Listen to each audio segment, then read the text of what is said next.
नमस्कार। आज मैं एक बहुत इंटरेस्टिंग टॉपिक पर आपसे बात करने वाला हूं। मैं आज खेती में लेबरों से जो किसान की बेबसी है उस विषय पे बात करना चाहूँगा। और ये मैं मेरे खुद के अपने फार्म पे जो चीज़ें मैंने महसूस की हैं और जो कुछ किसान मेरे पास आते हैं और जब वो बताते हैं कि साहब मज़दूरों से हम बड़े बेबस हो गए हैं, तो उस बिहाफ पे मैं ये आपसे चर्चा कर रहा हूँ। और क्या समस्याएँ हैं उन पे बात करेंगे और क्या इसका समाधान है उस पर भी हम थोड़ी सी चर्चा करेंगे।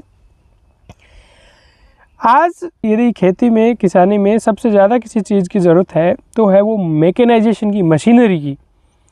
क्योंकि किसान लेबर से परेशान हो गया है और वो लगभग बेबस हो गया, कुछ चारा नहीं है। इन जनरल ये देखने को मिलता है या तो आदमी को लेबर मिलता नहीं है टाइम पे, या जैसे मैं जहाँ से रहने वाला हूँ वहाँ 600 रुपये में आदमी को लेबर मिलता है, वो भी मिलता नहीं है, हाथाचोड़ी करनी पड़ती है, आओ साहब आओ साहब आओ साहब, वो मिलता नहीं है। या जहाँ मेरा वर्किंग प्लेस है वहाँ लेबर तो है और सस्ती भी है, लेकिन काम नहीं निकल पाता, काम नहीं होता है।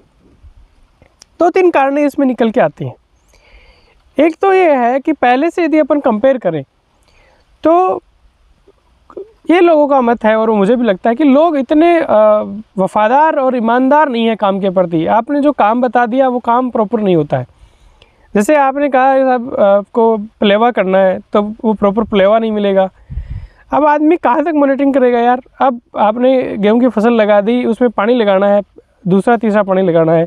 अब उसमें कितना पानी उसमें बराबर लगा है। जैसे मेरा सेंट्रल इंडिया में जो मेरा वर्किंग प्लेस है वहाँ फ्लड इरीगेशन लगता है, तो उसमें खेत में आदमी जाके तो देखेगा नहीं कि उसमें प्रॉपर लगा है कि नहीं है। और भी बहुत सी बातें, स्प्रे हुआ कि प्रॉपर नहीं हुआ, फर्टिलाइजर एप्लीकेशन प्रॉपर हुई कि नहीं है।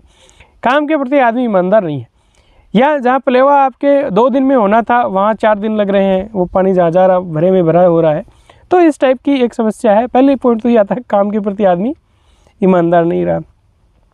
दूसरी कहीं न कहीं एक चीज़ ये भी निकल के आती है कि आदमी का ना मजदूरी मेहनत में तो बहुत ज़्यादा इजाफा हुआ नहीं है। मतलब जो आदमी मजदूर जा रहा है उसके कहीं 400 रुपये मेन लेबर की बात करें रेट है, कहीं 500, कहीं 600 है। और उसके खर्चे तो वही हैं जो मेरे जैसे अच्छी सैलरी लेने वाले के खर्चे हैं। जैसे मोबाइल वो भी रखेगा, नहाने साबुन उसकी भी अलग है, कपड़े धोने की अलग है। तो जब आदमी की काम से उतनी इनकम नहीं हो जिससे कि उसका काम ठीक से चल पाए, तो कहीं न कहीं वो काम से संतुष्ट भी नहीं है। तो ये भी वजह आती है। और तीसरी सबसे इम्पोर्टेंट वजह जो मुझे लगती है वो ये है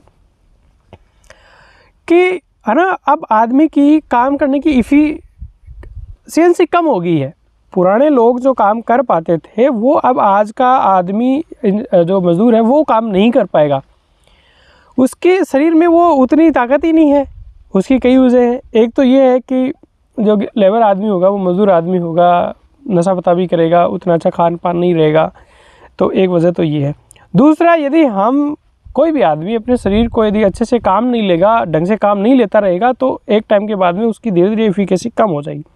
आज आप ये महसूस करते होंगे कि पहले जितनी आदमी की काम करने की एफिशिएंसी नहीं रही है।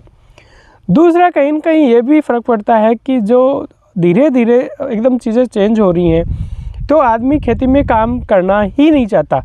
आप 5,000 रुपये में एसी में बिठाने के लिए लड़का ले आओगे, आपको मिल जाएगा। खेती में आप 10,000 रुपये दे दोगे तो भी आपको काम करने के लिए लड़का नहीं मिलेगा। तो क्या चीज़ निकल के आती है, मुझे तो ये लगता है कि इन सब का जो सॉल्यूशन है वो है मैकेनाइजेशन, मशीनीकरण पे अपन जितना जल्दी शिफ्ट हो जाएं उतना बेस्ट है। इसमें नुकसान कितना है, आपका टाइम पे काम नहीं हो रहा है, जलवायु परिवर्तन हो रहा है। एकदम से जब आपका फसल आपकी हार्वेस्ट करने वाली होती है तब एकदम से बारिश गिर जाती है, आप आदमी से कटाओगे, कब तक कटाते रहोगे। मशीन हो तो आपके सटासट कट के आपके घर पे वो चीज़ आ जाए। ऐसे ही हमारे ऊँटों से जब बुआई होती थी तो हमारे पुराने लोग ये बताते थे कि हम 15-15 दिन तक हल बुआई करते थे खरीफ सीजन में। आज तो खरीफ सीजन आपको 3-4 दिन का मुश्किल से टाइम देता है। 3-4 दिन में आपने बुआई कर ली तो ठीक है, नहीं तो आपकी बुआई रहेगी। तो चीज़ें बहुत तेज़ी से चेंज हो रही हैं। मशीनीकरण ही इसका इलाज है। और आज के ज़माने में हम ट्रैक्टर को और इनको यदि मशीनरी कह रहे हैं, प्रॉपर मैकेनाइजेशन कह रहे हैं, तो वो कोई ही सार वाली बात नहीं है। आप देखो ना डेवलप कंट्री में कितना अच्छा मैकेनाइजेशन है।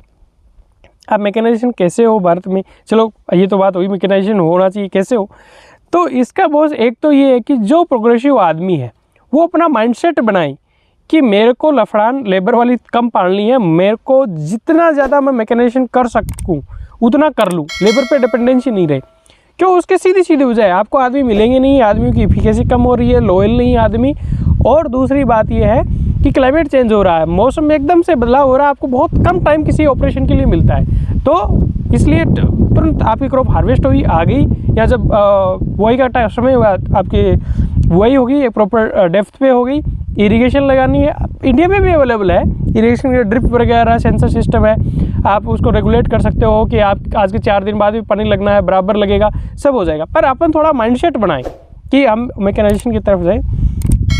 दूसरा, ये सिर्फ किसान या प्रोग्रेसिव किसान की बात नहीं है, इसमें एग्रीकल्चर इंजीनियरिंग का बड़ा अभी डिमांड है। एग्रीकल्चर इंजीनियरिंग या इंजीनियर जो हैं वो आए, मैकेनाइजेशन करें देश में, बाहर से हम जो टेक्नोलॉजी ला सकते हैं वो बोरो करें, और हम जब वोट दें तब भी हमारी ये भी प्रायोरिटी रहे, सड़क भी चाहिए, बिजली भी चाहिए, सब चीज़ें हमें चाहिए, लेकिन हम थोड़ा खेती के ऊपर भी फोकस करें।